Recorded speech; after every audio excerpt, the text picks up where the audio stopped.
바람이 거세게 불고 몹시 추운 날이었습니다. 눈이 거의 2미터나 쌓였고 얼음은 단단하게 얼었어요. 이 무렵 작은 마을은 언제나 즐겁고 유쾌했어요. 아무리 가난한 집이라 해도 우유술, 케이크를 먹으며 즐거운 시간을 보냈지요. 이야기를 나누거나 춤을 추기도 했고 설탕을 입힌 천사 모형과 금박을 입힌 예수상을 보며 행복을 느꼈어요. 곳곳에서는 흥겨운 종소리를 울리며 말들이 달렸고 어느 집에서건 모락모락 김이 피어오르는 비가 화로 위에서 보글보글 끓었습니다. 눈밭 여기저기에는 고운 머리수건을 쓰고 두꺼운 커트를 입은 처녀들이 미사를 보러 가며 수다를 떨었어요. 네로가 사는 오두막만이 춥고 어두웠습니다. 이제 네로와 파트라슈는 완전히 홀로 남게 되었어요. 크리스마스를 일주일 정도 앞둔 어느 날 죽음이 오두막을 찾아와 앗아가 버린 것이었어요. 사실 할아버지는 오랜 시간 죽은 것과 다름없는 상태였어요. 약한 손짓 말고는 몸을 거의 움직이지 못했고 조용히 한마디씩 말하는 것 말고는 아무것도 할 기력이 없었지요. 하지만 할아버지의 죽음은 네로와 파트라슈에게 커다란 공포로 다가왔습니다. 그들은 할아버지의 죽음 앞에서 목 놓아 울었어요. 할아버지는 잠을 자다가 죽음을 맞았습니다. 새벽 할아버지의 죽음을 알게 된 네로와 파트라슈는 말할 수 없는 슬픔과 오랫동안 몸도 가누지 못하고 힘없이 누워만 있으면서 손 하나 까딱할 수 없던 할아버지였지만 둘은 할아버지의 사랑 속에서 행복했어요. 하루의 일을 마치고 돌아오는 그들을 맞아준 건 언제나 할아버지의 미소였지요. 온 세상이 눈으로 덮인 겨울날 네로와 파트라슈는 할아버지가 잠들어 누운 간을 따라 작은 회색 교회 옆 이름 모를 묘지를 향하며 하염없이 울었습니다. 그 무엇도 둘을 위로해 주지는 못했어요. 이 세상에 친구 하나 남겨두지 않은 할아버지에게는 이 어린 소년과 늙은 개가 유일한 조문객이었습니다.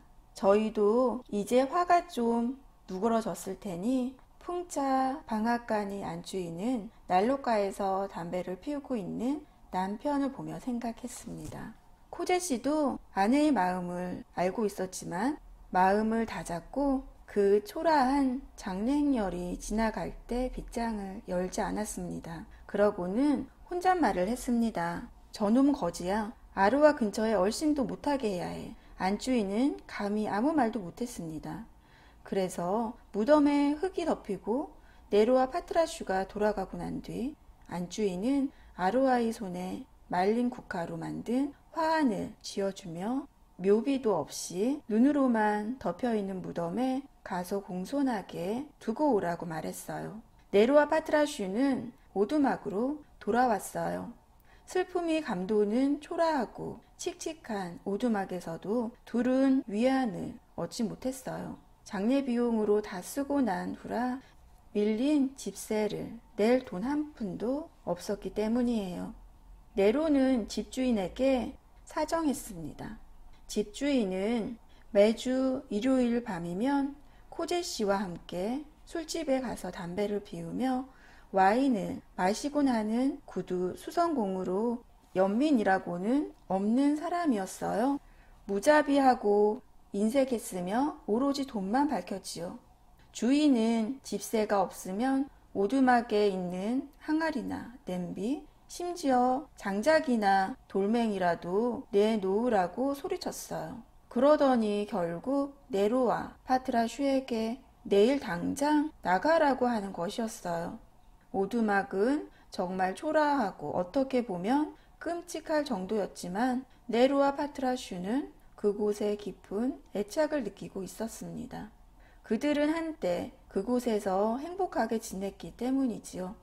여름이면 포도넝쿨이 집을 타고 기어 올라가고 강낭콩은 화사하게 꽃을 피워 햇살이 쏟아지는 들판 한가운데에서 오두막은 환하고 아름답게 빛났어요. 그 집에서의 삶은 굶주림과 힘든 노동의 연속이었지만 그들은 나름 만족했어요.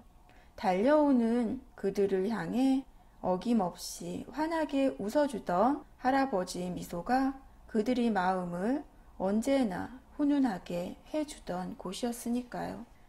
네로와 파트라슈는 밤새 불기운 없는 난로가 어둠 속에 앉아 서로를 꼭 끌어안은 채 온기와 슬픔을 나누었습니다. 추위를 느낄 수 없을 정도로 무감각해진 몸속에서 심장은 얼어붙을 것 같았어요. 하얗고 차가운 땅 위로 동이 터 올랐습니다. 크리스마스 이브 아침이었어요.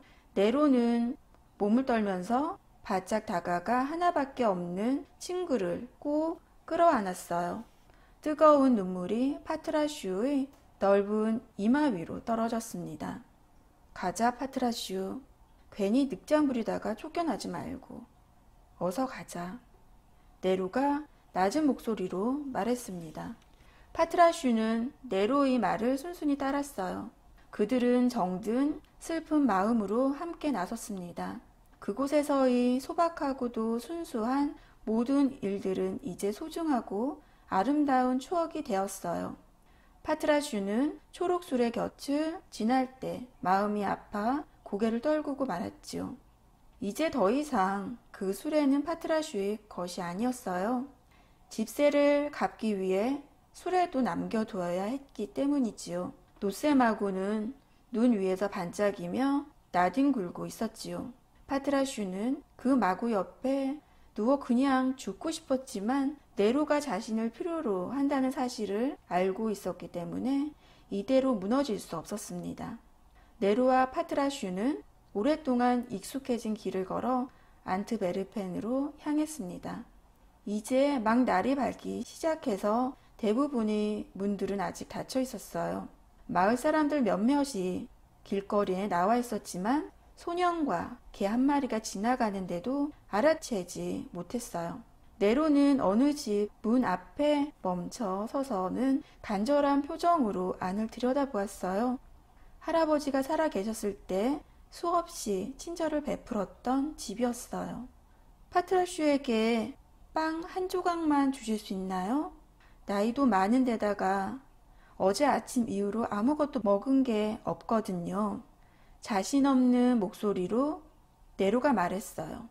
그러자 그 집 여자는 이번 계절에는 밀과 호밀이 아주 귀하다고 들릴 듯 말 듯 중얼중얼하면서 허둥지둥 문을 닫았습니다. 네로와 파트라슈는 다시 지친 발걸음을 옮겼어요. 그리고 더 이상 누구에게도 부탁하지 않았습니다. 천천히 힘들게 길을 걷던 둘은 성당의 종소리가 10시를 알릴 무렵 안트베르펜에 도착했어요. 네로는 생각했어요. 하지만 네로가 가진 거라고는 몸에 걸치고 있는 얇은 옷과 남학신 한 컬레 뿐이었지요. 파트라슈는 그런 네로의 마음을 알아채고는 네로의 손에 코를 비볐습니다. 정오에 그림대회 우승자가 발표될 예정이었기 때문에 네로는 보물처럼 여겼던 그림을 놓아두었던 그 건물로 향했어요. 계단과 입구는 젊은 사람들로 북적였습니다. 네로 또래의 소년도 있었고 나이가 더 많아 보이는 사람들도 있었는데 다들 부모나 친척, 친구들과 함께였어요. 그들 사이로 들어가던 네로는 두려움으로 가슴이 떨려 파트라슈 옆으로 바짝 다가갔습니다. 덩그렁 덩그렁 큰 소리로 12시를 알렸어요.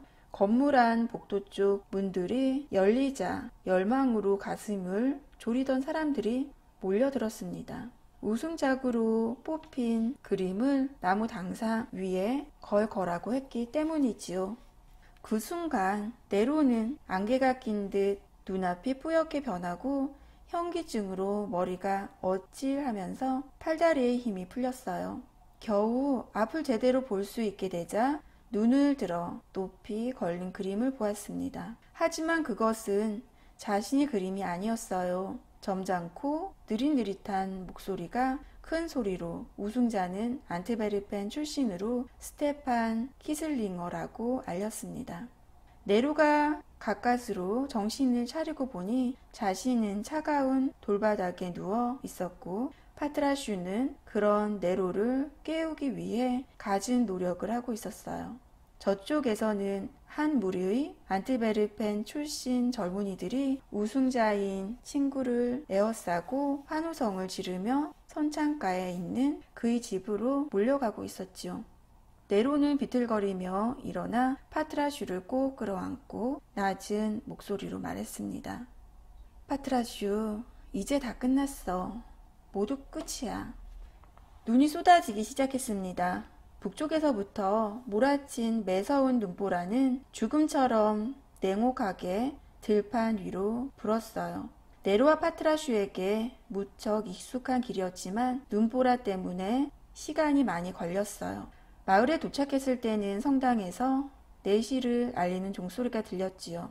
그런데 갑자기 파트라슈가 눈 속에서 무슨 냄새를 맡았는지 걸음을 멈추고 낑낑거리며 눈을 파헤치더니 하얀 이빨로 작은 갈색 지갑을 끄집어냈어요. 그러고는 어둠 속에 서 있는 네로에게 그것을 내밀었지요. 네로와 파트라슈가 있는 곳은 작은 그리스도 순환상이 서 있었고 십자가가 불빛이 희미하게 빛나고 있었어요. 네로는 무심코 지갑을 불빛에 비춰보았어요. 가죽 지갑에는 코제씨의 이름이 적혀 있었고 안에는 지폐 2000프랑이 들어있었어요. 그걸 본 순간 네로는 정신이 번쩍 들었습니다. 네로는 가죽 지갑을 셔츠 안에 집어넣고는 파트라슈를 쓰다듬어 주었어요. 그리고 앞으로 걸어갔습니다. 네로는 곧장 풍차 방앗간으로 가서 아루아의 집 문을 두드렸습니다. 아루아의 엄마가 눈물을 흘리며 문을 열었고 그 옆에는 아루아가 엄마의 치맛자락을 붙들고 서 있었습니다. 너로구나, 네로. 가여운 녀석 같으니라고. 아루아의 엄마는 눈물을 흘리며 말했습니다. 아루아 아버지가 보기 전에 얼른 가려무나. 오늘 밤 우리 집에 좀 곤란한 일이 생겼거든. 아루아 아버지가 지갑을 떨어뜨려서 지금 그걸 찾으러 나가셨어. 이 눈 속에서 어떻게 찾을 수 있겠니? 그 돈을 못 찾으면 우리는 망하고 말 거야. 네로는 아루아 엄마의 손에 가죽 지갑을 놓고 파트라슈를 집 안으로 불러들였습니다. 아까 파트라슈가 이 지갑을 찾았어요. 이 늙은 개에게 보금자리와 먹을 것을 주실 거라고 믿는다고요. 파트라슈가 저를 쫓아오지 못하게 해주세요. 파트라슈에게 좋은 주인이 되어주시길 기도할게요. 아루아 엄마와 파트라슈가 네로의 말이 무슨 뜻인지 미처 깨닫기도 전에 네로는 허리를 숙여 파트라슈에게 입을 맞추고 서둘러 문을 닫았습니다. 그러고는 눈보라가 쏟아지는 어둠 속으로 사라졌어요. 아루아와 아루아 엄마는 기쁨과 두려움이 뒤섞인 채 아무 말 없이 서 있었어요. 파트라슈는 닫힌 문을 향해 지저댔지만 참나무 문은 열리지 않았어요. 아루아와 아루아 엄마는 문을 열고 파트라슈를 내보내지 못한 채 개를 달래기 위해 할 수 있는 일을 다 해보았어요. 달콤한 빵과 육즙이 흐르는 고기도 갖다 주고 집에 있는 좋은 것들로 파트라슈를 달랬습니다. 난로가의 따뜻한 곳으로 꿰어보기도 했지만 모두 허사였어요. 반대편 입구로 코제씨가 지치고 실망한 모습으로 들어와 아내 앞에 나타난 건 6시 무렵이었습니다.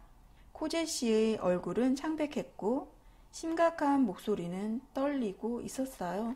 못 찾겠어. 등불을 들고 구석구석 다 뒤졌지만 없었어. 아루아 목으로 남겨둔 돈까지 모조리 잃었어.